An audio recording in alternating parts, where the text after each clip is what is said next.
guys, jadi karena sebentar lagi tuh bakal diadain pemilu, kami berdua di sini akan berdiskusi dengan mengusung tema mengenai menjadi pemilih yang cerdas. Nah, pada podcast kita kali ini, Lin, kita akan membahas 3 poin penting terkait bagaimana sih menjadi pemilih yang cerdas ini dan bagaimana hal itu akan berdampak bagi kesejahteraan bangsa kita.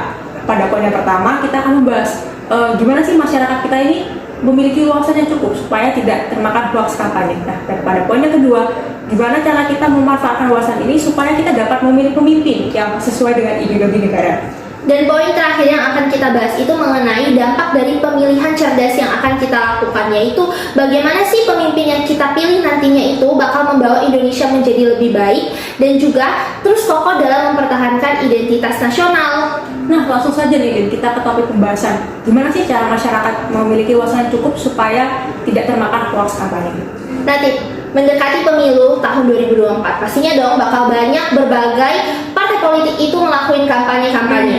Gimana menurut kamu, Tim? Wah, jujur aja sih, Lin, ini baru pertama kali aku nih melakukan pemilu. Tentunya aku perlu mempertimbangkan pilihanku ini dengan hati-hati supaya tidak termakan hoax kampanye. Aku perlu menambah wawasanku supaya gimana sih cara melihat kampanye-kampanye ini dengan baik dan benar. Iya nih guys, ini juga bakal jadi pemilu pertama aku. Jadi menurut aku, kita sebagai masyarakat Indonesia yang akan memilih pemimpin negara kita itu harus bisa mengetahui deh dampak jangka panjang dari janji-janji yang dijanjikan oleh calon pemimpin tersebut. Karena seringkali aku lihat itu masyarakat kita itu tuh memilih pemimpin tuh asal-asalan guys. Karena tergoda dengan keuntungan kecil yang didapatkan pada saat kampanye. Misalnya itu pada saat pembagian sembako dan uang. Iya. Yang aku lihat dari pemilihan umum sebelumnya, banyak nih masyarakat kita yang memilih pemimpin itu tidak berdasarkan kinerjanya atau dari visi misi yang mereka sampaikan pada kampanye. Mereka ini memilih gara-gara dikasih sembako, dikasih uang. Nah, tentunya ini kan karena masyarakat kita yang kurang wawasan ya, sehingga nanti akibatnya apa ya? Akibatnya akan terpilih pemimpin yang dengan kinerja yang kurang baik nantinya. Bener nih guys, jadi buat para generasi bangsa yang bakal ikut pemilu pertama kali sama kayak kita nih, sama kayak kita berdua, aku punya tips dari berbagai sumber biar kalian gak kemakan hoax berita tentang kampanye. Wah, tips apa tuh, Lin? Pastinya teman-teman juga pengen dengar kan? Bisa beritahu kita nggak? Sabar guys, aku pasti bakal kasih tahu kok.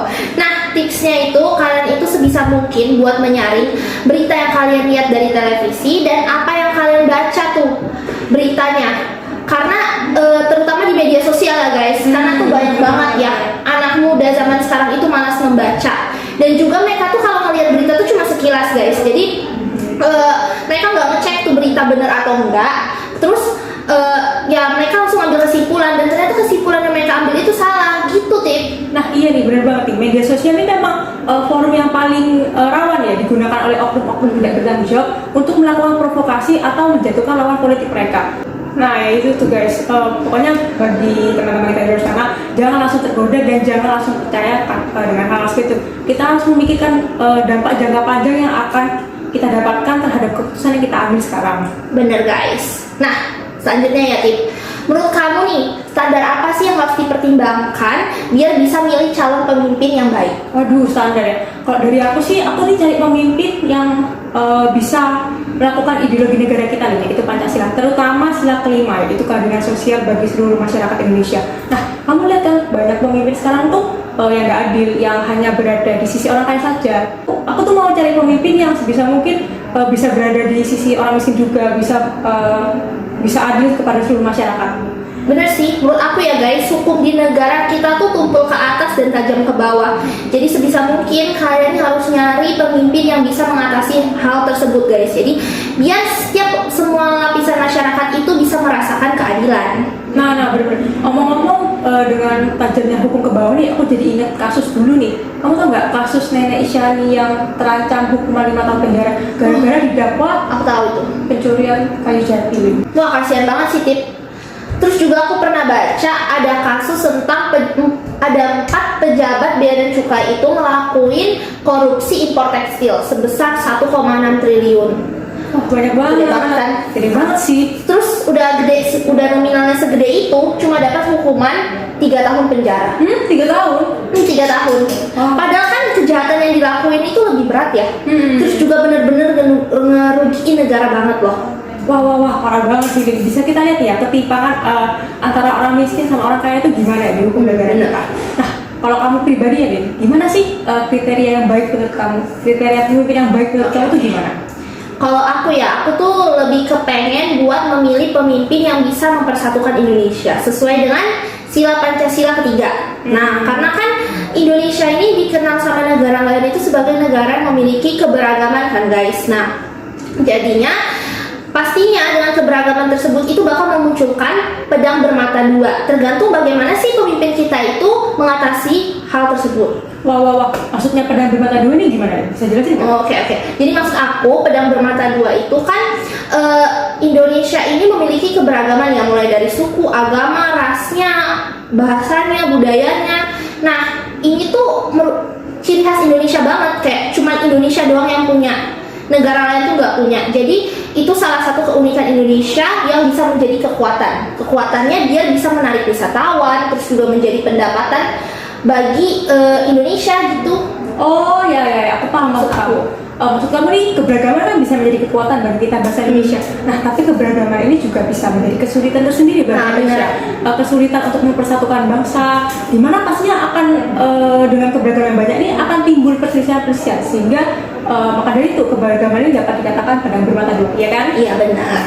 Jadi sebisa mungkin kalian tuh harus bisa milih pemimpin yang bisa mengatasi keunggulan tersebut, yang bisa memanfaatkan keunggulan tersebut, biar karena potensi dari keunggulan tersebut tuh besar banget guys, bisa buat memajukan Indonesia dan juga biar rakyat kita tuh semakin sejahtera. Nah ya benar-benar. Nah kalau menurut kamu ya, konsekuensi apa sih yang akan kita dapatkan nantinya jika kita tuh sampai salah memilih pemimpin atau kita asal pilih nih, konsekuensinya apa sih? Wah itu sih pasti kasihan banget sih rakyatnya. Karena kalau misalnya aja guys, kalau janji-janji yang udah dijanjikan pada saat kampanye itu nggak dilaksanakan, itu kan artinya pemimpin tersebut tidak bertanggung jawab kan. Nah otomatis kalau misalnya aja janji-janjinya aja nggak ditepatin, gimana nantinya suara rakyat itu bakal didengar guys. Karena menurut aku pemimpin itu adalah sosok penting dalam kehidupan bernegara dan bermasyarakat. Terus juga pemimpin ini dia yang bakal membawa perubahan bagi masa depan rakyat dan negara menjadi lebih baik. Terus juga pemimpin ini akan menjadi sosok teladan bagi rakyatnya, Tip. Wah benar-benar. Jadi kita harus berhati-hati ya kalau Iya, benar. memilih pemimpin itu yang baik itu gimana. Kita tuh harus cari tahu dulu. Nah kalau kataku nih ya, pemilihan yang berhasil dan pemilihan yang cerdas ini dapat kita lihat dari kepemilihan Pak Jokowi. Benar. Nah sebenarnya Pak Jokowi ini kan kerja. Nah Pak Jokowi ini banyak banget loh kayak jasanya bagi Indonesia. Dia membangun infrastruktur di berbagai daerah, tidak hanya di kota-kota besar saja, tapi di kota-kota terpencil juga. Sehingga itu seluruh masyarakat Indonesia itu dapat merasakan kesejahteraan juga, dapat merasakan fasilitas-fasilitas di Indonesia. Nah, tidak hanya itu, Pak Jokowi ini juga menangkap banyak pejabat yang korupsi, sehingga anggaran-anggaran negara yang diambil itu ditangkap itu pejabat-pejabatnya. Pokoknya banyak nih Pak Jokowi ini jasa-jasanya buat bangsa Indonesia dan tidak akan habis jika kita bahas. Oh iya Tip, aku juga pernah nonton salah satu video viral beliau yang ngasih 5 pertanyaan jenis ikan. Wah, Terus dapat sepeda. Kamu pernah nggak? tahu viral banget sih video itu nih. Itu pas aku nonton aku kagum banget sih, karena beliau itu benar-benar merakyat dan juga sangat sederhana loh guys.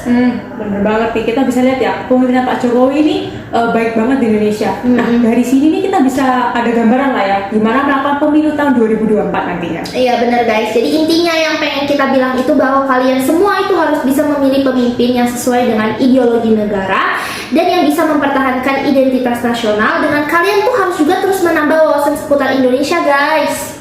Wah nggak kerasa nih pembahasan kita udah selesai nih. Bener. Ya guys, oke guys, sekian dulu video dari kita. Semoga setelah kalian nonton video kita ini guys, kalian bisa banyak pelajaran yang bisa kalian petik guys. Nah sampai sini nantikan podcast Lin and Tips selanjutnya. Dadah.